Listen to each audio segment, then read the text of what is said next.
د یو ګیدړ په لکۍ باندې کمر را پرېوتو. د دغه ګیدړ نه دا لکۍ کټ شوه. اوس دغه ګیدړ چې په لار روان و نو بل ګیدړ ولیدو.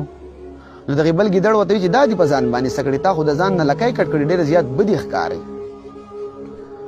نو دغه اوله ګیدړ دی بې لکۍ ګیدړ دی دویم ګیدړ ته وایي چې ما د ځان نه دا لکۍ هسې نه ده کټ کړي. د دې سره ما ته ډېره زیاته خوشحالي میلاو شو، زما طاقت یو په دوه شو. اوس دا بل ګیدړ یې دومره دوکه کو او دومره یې متاثره کو چې هغه هم دې بل ګیدړ ته وي چې زما نه هم دا لکۍ کټ کړه. نو دغه بې لکۍ ګیدړ د دې بل ګیدړ نه هم دا لکۍ کټ کړه. نو چې کله یې دا لکۍ کټ کړه نو دغه ګیدړ ته ډېر زیات درد محسوس شو. نو دغه ګیدړ د اوله ګیدړ ته وویل چې تا ما ته دا دروغ ولې ویلو؟ ما ته خو ډېر زیات درد محسوس شو، د دې سره خو نه زما طاقت زیات شو نه راته څه خوشحالي میلاو شوه. نو دغه اوله ګیدړ ورته چې په خوله باندې لاس کېږده، د درد په باره کې چاته څه ونه وي.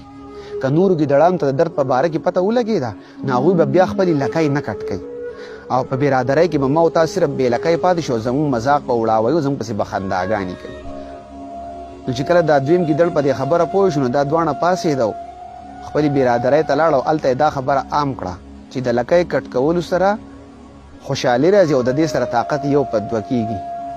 اوس څه موده پس حالات دې ته راورسېده چې تقریبا د برادرۍ زیاتو ګیدړانو لکۍ د ځان نه کټ کړي. نو چې د کم ګیدړ به لکۍ وه نو د هغه پسې به یې خنداګانې کولې او د هغه مذاق به یې وړاوه. خبره الټه شوه. نو ملګرو د خبرې مقصد او نچوړ مې دا دی چې زموږ په دې معاشره کې هم د هندوانو، انګریزانو او د یهودیانو دا کلچر او د هغوی دا دستور او د هغوی دا رسم و رواج ورو عام شو، تقریبا عام شوی دی.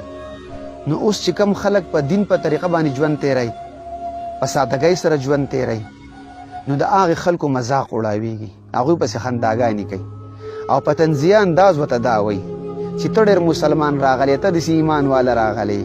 نو ملګرو الله تعالی دې زموږ په دې معاشره باندې خپل رحم وکړي او الله پاک دې موږ د هندوانو، انګریزانو او د یهودیانو د کلچر نه وساتي. ډېره مننه.